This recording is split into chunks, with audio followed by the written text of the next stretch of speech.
Olá, o meu nome é João Pardal e este é o Piado Pardal. Aqui trata a cultura pop por tu. Sejam então bem-vindos a mais um podcast e desta vez vou falar sobre a Nintendo Switch 2.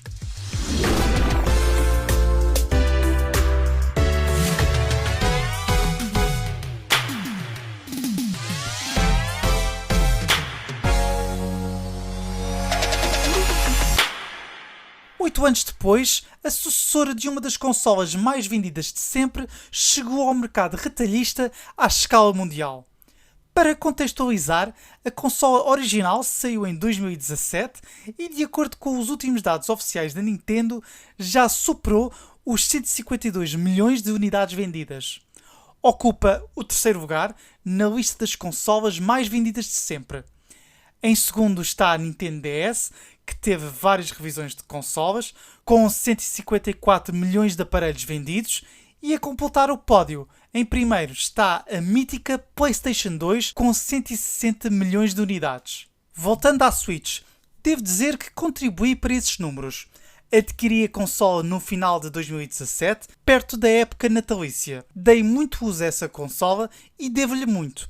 A primeira Switch foi uma pedrada no charco e voltou a acender a minha chama no que diz respeito à minha paixão pelos videojogos. Para vocês terem noção, eu desliguei-me completamente durante a geração PlayStation 3 e Xbox 360. O facto de ser uma consola híbrida foi o principal ponto atrativo. Quando descobri isso, pensei em algo assim: o quê?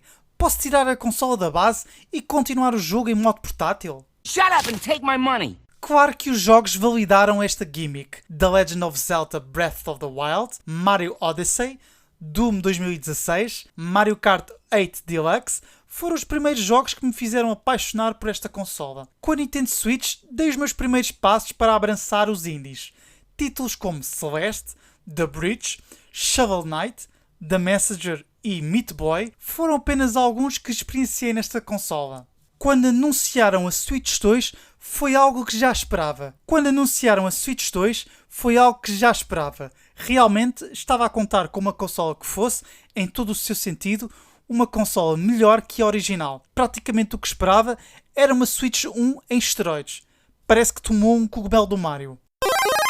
E realmente sentia verdadeiramente que precisava de fazer um upgrade. O facto de ser retrocompatível com quase todos os jogos, assim como o próprio hardware, como o Pro Controller e os Joy-Cons, foram aspectos que justificaram na minha cabeça a minha aquisição. No que diz respeito aos comandos, os novos Joy-Cons com as tiras magnéticas proporcionam um melhor conforto em modo portátil, tal como o próprio grip que vem junto com a consola. Mas vou-vos confessar algo. Até vou revelar a minha faceta ASMR. Não tenho grande interesse em jogar com esses comandos, tendo em conta que tenho uma panóplia de alternativas mais confortáveis à minha disposição. Desculpem. Continuando. Confesso que ainda não testei a sério a funcionalidade de rato nos novos Joy-Cons. Espero que as desenvolvedoras explorem bastante esse aspecto. Seria fixe, por exemplo, controlarmos jogos point and click, FPS e até mesmo RTS. Seria o melhor de dois mundos. O ecrã, de facto, é bem melhor. Passou de um ecrã de 6.2 polegadas para 7.9 e realmente noto diferença. Tem cores bem mais vívidas quando comparado com o modelo original da Switch. Só peca não ter painel OLED. Fora isso, é bem grande. That's what she said! Michael, please. Bom, falando de coisas que realmente importam, jogos. Para além do óbvio Mario Kart World, que já me proporcionou bons momentos com os meus sobrinhos, apesar de achar giro o modo free roam e a técnica de grind em diversas superfícies, à la Tony Hawk Pro Skater, a minha atenção focou-se principalmente noutra coisa. Mais concretamente num outro software. Estou a falar do GameCube Classics, aplicação que faz parte da subscrição online mais cara da Switch. É preciso mesmo dizer o porquê?